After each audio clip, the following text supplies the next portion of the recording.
Misalnya seperti ada yang ngajak seks chat itu juga termasuk. Oh iya. Jadi kayak Hercules 3.000 lebih suara.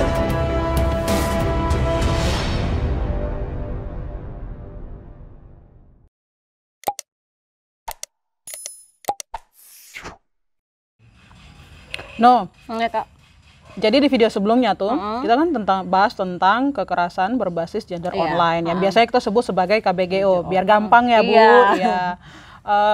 Terus KBGO ini ternyata satu baru tahu kalau dia tuh punya banyak sekali bentuk-bentuk kekerasan. Kayak kemarin kok sempat sebut ya ada pencurian data dan teman-temannya. Benar. Terus bagaimana tuh?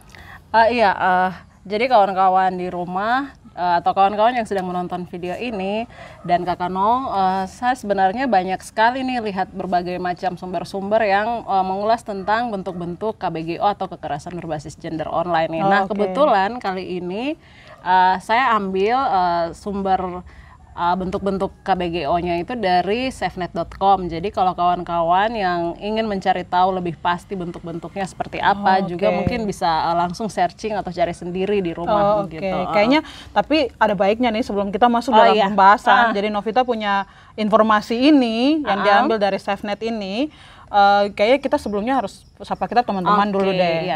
Jadi halo teman-teman, jumpa lagi dengan saya Noris dan kawan saya Novita. Nah hari ini tuh kita akan bahas tentang bentuk-bentuk kekerasan berbasis gender online atau yang biasanya kita sebut sebagai bentuk-bentuk KBGO. Ya biar lebih enak ya jemputnya ya. Jadi bentuk-bentuk kekerasan KBGO. Kemarin tuh kan Novita sudah sebut toh. Jadi sebelum kita membuat video ini juga kita sempat ada diskusi-diskusi tentang itu. Jadi sempat disebutkan bahkan di video sebelumnya itu sempat disebutkan ada yang namanya pencurian data ya. Terus ada juga doxing ya. Terus ada juga memakai foto terus ditempelkan pada foto-foto tanpa busana gitu ya. Terus ada juga reference porn ya.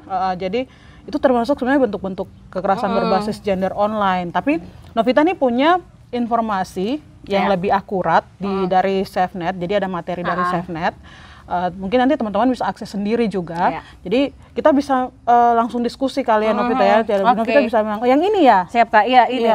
Jadi kita langsung saja ya masuk ke bentuk-bentuk yang sudah langsung dikumpulkan sama kawan-kawan Safenet nih. Yang pertama itu ada pelanggaran privasi. Jadi ya terus yang kedua itu ada pengawasan dan pemantauan. Nah kalau pelanggaran privasi itu seperti apa Nah kalau pelanggaran privasi ini itu seperti mengakses atau menggunakan kemudian memanipulasi kayak data-data pribadi yang seperti sebelumnya kita ada sempat singgung tuh Kak. Berarti gitu. Termasuk kalau misalnya nih saya punya pasangan, dia mengakses saya punya akun media sosial tuh bagaimana? Iya, itu juga sebenarnya udah masuk dalam kategori itu. Kekerasan juga? Ini termasuk ke KBGO ya? Meskipun dia punya akun passwordnya saya, username dan passwordnya saya, tapi ketika dia mengakses itu tanpa seizin saya, itu termasuk KBGO? Benar Kak, karena itu teman-teman tanpa sepengetahuan pemilik.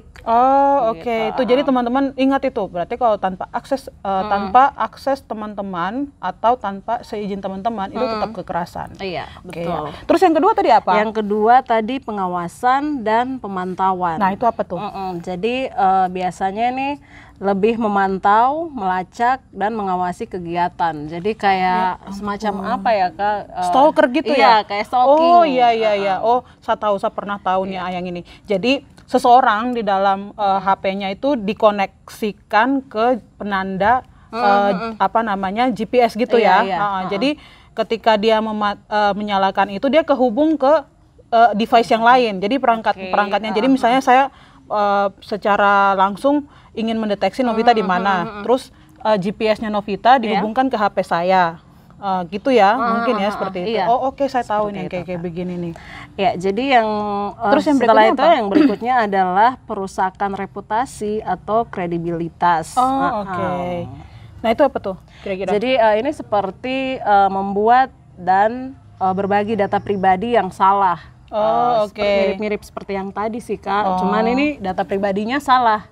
Oh, jadi kayak pencemaran nama baik begitu. Masuk dalam situ. Berarti pencemaran nama baik bukan cuman kayak sama maki-maki kok di kehidupan nyata ya, kehidupan ini ya. Jadi kayak saya datang terus maki-maki kok, terus sebar luaskan gosip tentang kok, itu pencemaran nama baik. Ternyata di online Di juga online ada ya. juga ada bentuknya. Oh ya ampun, dan bentuknya memang mengerikan juga ya. Benar, Oke. iya. Terus apa lagi Terus tuh? yang berikutnya ada pelecehan. Ini Pelecehan. Nah, itu bagaimana tuh? seperti yang sebelumnya juga kita sudah sempat bahas-bahas. Ini juga misalnya seperti ada yang ngajak seks chat, itu juga termasuk. Iya. Jadi kayak pelecehan begitu Kak. Jadi menggoda seseorang atau menggoda perempuan atau menggoda kaum rentan, kawan-kawan rentan itu termasuk dalam pelecehan ini. Tapi kalau yang lebih kita biasanya kalau kita yang di luar daripada internet, kita biasanya langsung bisa rasakan ya Kak, bentuk-bentuk pelecehannya yang ada verbal dan juga mungkin ada yang langsung kita bisa langsung rasakan begitu. Tetapi sekarang sudah ke internet nih, jadi ya pelecehannya nih sudah berpindah begitu. Oh iya, macam catcalling begitu ya, catcalling tapi bentuknya itu sexting begitu. Oh jadi dia menchat sesuatu kayak bisa nih kayak begitu toh. Betul, Kak. Bagaimana kalau satu malam gitu kayak begitu ya? Atau mungkin yang seperti kemarin tuh Kak, yang kayak di foto-fotonya Kakak, terus ada yang melakukan pelecehan itu juga termasuk. Oke. Lalu apa lagi tuh berikutnya? Berikutnya ada ancaman dan kekerasan langsung.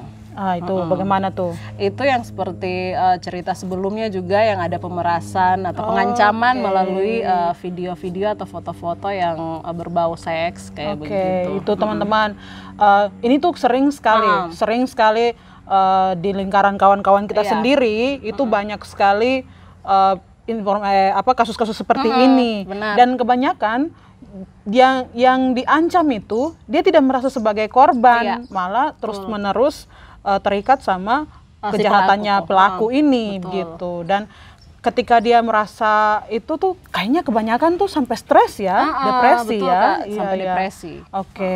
Terus apa lagi tuh? Terus yang terakhir. Jadi yang terakhir ini serangan yang ditargetkan ke komunitas tertentu. Jadi kalau misalnya ada komunitas-komunitas atau organisasi-organisasi yang kemudian jadi salah satu sasaran dari pelaku, itu juga termasuk dalam KBGO. Oke. Ini banyak sekali. Misalnya teman-teman yang punya pekerjaan di malam hari. Iya ya, betul. Biasanya lebih rentan ya. Lebih rentan. Oke. Jadi kayak misalnya saya tuh punya tuh teman-teman yang punya pekerjaan di malam hari. Misalnya mereka memang harus bekerja di malam hari, entah itu karena sebagai mereka security atau bahkan teman-teman PS gitu. Nah, itu lebih sering ya ternyata ya. Lebih sering Kak, dan lebih rentan. Saya kira tuh kekerasan-kekerasan seperti ini tuh terjadi cuman kayak pas kejadiannya tuh di pinggiran jalan terus tiba-tiba langsung cantik mau kemana, tidak ya? Ternyata bisa lewat online. Bisa lewat online juga. Mungkin kalau yang kayak begitu tuh sudah biasa sekali. Menurut ya. mereka biasa kalau ya. menurut mereka tuh sudah biasa sekali begitu. Jadi kalau online kan lebih cepat ya. Iya, oke. Nah ini kayaknya ada yang menarik nih Novita, saya ada lihat itu di materinya SafeNet ini. Oke. Kemarin kan kita sempat bahas ya, siapa saja yang bisa menjadi korban ya. Iya. Terus di materinya SafeNet ini ada obrolan, ada juga satu materi tentang siapa saja yang sebenarnya bisa jadi korban. Mungkin Novita bisa kasih tahu. Oke, jadi saya langsung sebutkan ya sasaran korban-korban kayak begitu, atau siapa saja yang bisa jadi korban.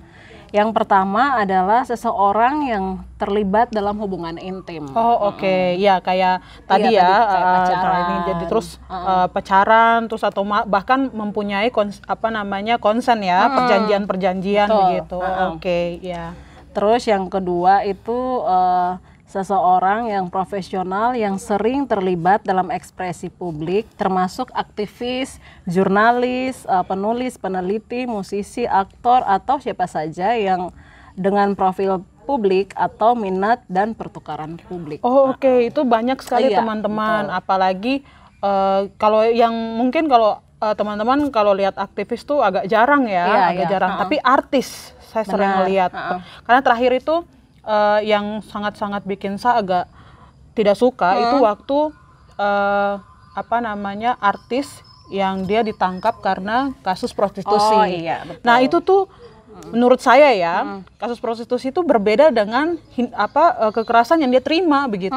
Banyak sekali obrolan-obrolan yang tidak seharusnya dilontarkan. Misalnya kayak disebutkan bentuk-bentuk tubuhnya begitu, atau bagaimana cara. Jadi dibikin fantasi begitu. Benar. Iya. Jadi kayaknya lebih intens ke orang yang sering tampil di media sosial ya. Oke, berarti bisa menyerang siapa saja dong. Betul, padahal kan menurut saya ya, media sosial itu kan ruangnya saya untuk berekspresi, tapi tetap ya. Tapi memang kan motivasi pelaku itu kan beda-beda, jadi bisa dimanfaatkan begitu. Untuk teman-teman, jadi ternyata satu yang dari Novita itu adalah motivasi pelaku tuh beda-beda, dan dia memanfaatkan segala macam bentuknya, caranya dia untuk melakukan hal-hal yang tidak diinginkan oleh si korban ini gitu. Siapa lagi tuh sekarang? Yang terakhir, penyintas dan korban penyerangan fisik. Oke. Berarti dia pernah dapat kekerasan, terus karena dirasa sudah pernah, kayak begitu, dan jadi kondisi korban yang pernah dapat kekerasan, penyintas ini itu malah dimanfaatkan lagi. Itu tadi Novita bilang soal motivasi pelaku nih beda-beda. Ternyata salah satu alasan juga dia menyerang si penyintas dengan intinya dia tuh sudah pernah rasa nih kekerasan gitu, pernah rasa kekerasan, jadi kayaknya kalau serang dia lagi bisa deh kayak begitu. Oke. Mungkin karena masalah itu ya, trauma dan sebagainya gitu. Oke. Nah, terus ada lagi tidak sih, Nov? Sudah sih Kak, yang tadi dari bentuk-bentuk, terus siapa saja yang bisa menjadi korban, itu tadi sudah. Jadi ingat teman-teman, segala macam bentuk kekerasan dalam dunia maya, teman-teman, itu teman-teman tidak mengizinkan atau merasa risih, itu berarti kekerasan ya? Iya, itu kekerasan. Segala bentuk aktivitas yang dilakukan pelaku ya? Iya. Jadi kayaknya tuh bisa siapa saja ya terkena kekerasan ini ya? Bisa siapa saja. Biar lagi deh dokter ya? Iya. Mau dokter atau mau apapun profesinya. Biar lagi deh pendidikannya sudah sampai profesor pun bisa ya? Bisa. Jadi kayaknya ini harus aware sekali teman-teman untuk mengetahui tentang kekerasan berbasis gender online. Ternyata memang separah ini ya, apalagi dengan kondisi pandemi seperti sekarang. Jadi yang jarinya tuh gitu. Tidak tenang. Gemas deh saya jadinya ya. Betul. Iya. Jadi begitu Nov. Kayaknya video berikutnya kita harus bahas tentang bagaimana cara penyelesaian.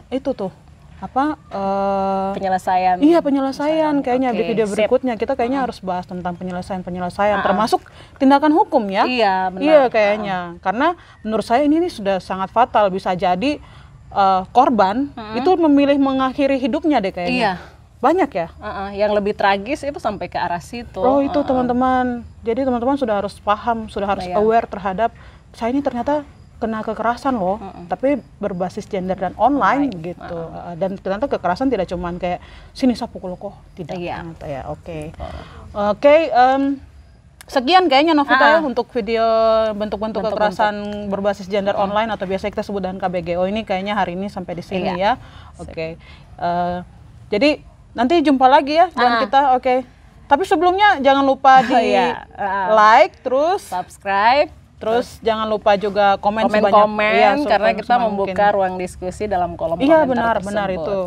Kalau misalnya juga punya keluhan-keluhan, silakan aja komen atau aja tidak setuju atau setuju boleh keluarkan pendapat kawan-kawan juga. Tapi juga jangan lupa di-share karena kan menurut saya ini informatif sekali. Terima kasih banyak sekali Novita. Jadi silakan ya teman-teman. Nanti kita ketemu lagi di video yang akan datang lagi. Sampai jumpa teman-teman. Goodbye.